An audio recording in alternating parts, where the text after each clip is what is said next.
Welcome back, everybody. This week, we're taking a look at Pelikan 4001 Brilliant Black. So, a couple weeks ago, I was reviewing the Amazon Basics fountain pen, and I mentioned that I don't actually own a lot of black inks. So, the only black inks I've ever really owned since getting in the fountain pens are this 4001 Black, a Unicorn Inks Black, and the Amazon Basics Black. I've never actually even used the black inks that come in the cartridges with a lot of fountain pens I've bought. So I'm going to be the first one to admit that my experience with black isn't actually that deep.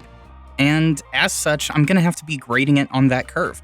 I don't really know what to expect, but from what I'm seeing here while I'm getting the pen ready for writing samples, it's actually not that bad, but that's something we'll talk about a little bit later. Speaking of which, let's go ahead and get going. This particular bottle was bought as a cart filler when I was doing some shopping over on Amazon, and you can tell that the bottle actually has definitely seen better days. A little bit of damage on the cap, but it's not leaking ink, so that's the important part. And with it being more of an experimentation since I don't really do black, 30 ml was the right amount. I didn't want to get 60 ml, especially if it's going to be an ink that I'm not going to be using that often because, well, the color's not something I immediately go to.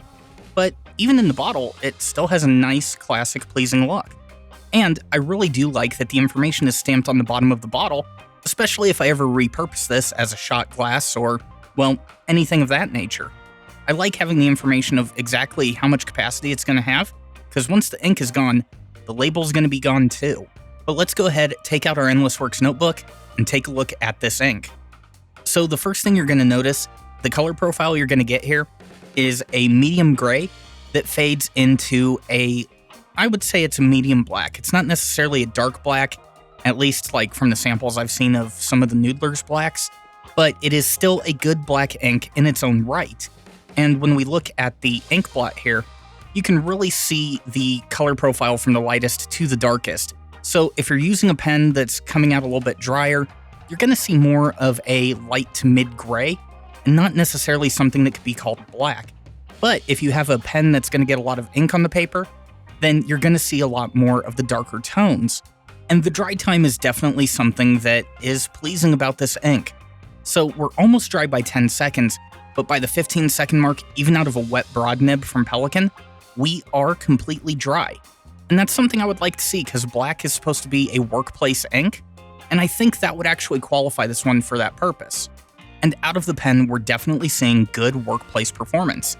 I'm not having any flow issues, no hard starts. It's a good lubricated ink, and it's even kind of a wet ink. From this broad nib, I'm getting a really good color profile from it, and when I did have it inked up in the fine, I was getting a good color profile from that one as well. But not every pen is going to give you that, and some of them do run on the drier side. So for that, you're going to see more of a gray. But if you have a pen that's a gusher, then you're going to get a good black out of this ink, and it definitely does live up to the name, Brilliant Black. But let's go ahead and see how 4001 Brilliant Black holds up to water.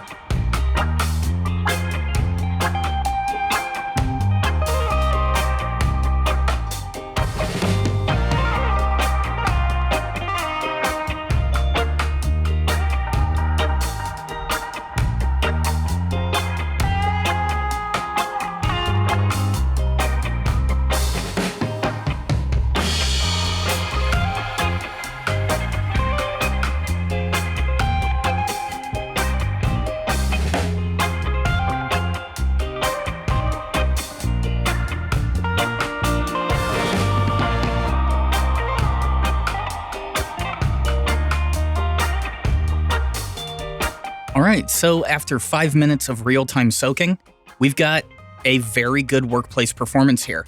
If you drop water onto this ink, it's going to hold up really well, and for a budget ink, you really can't ask for more.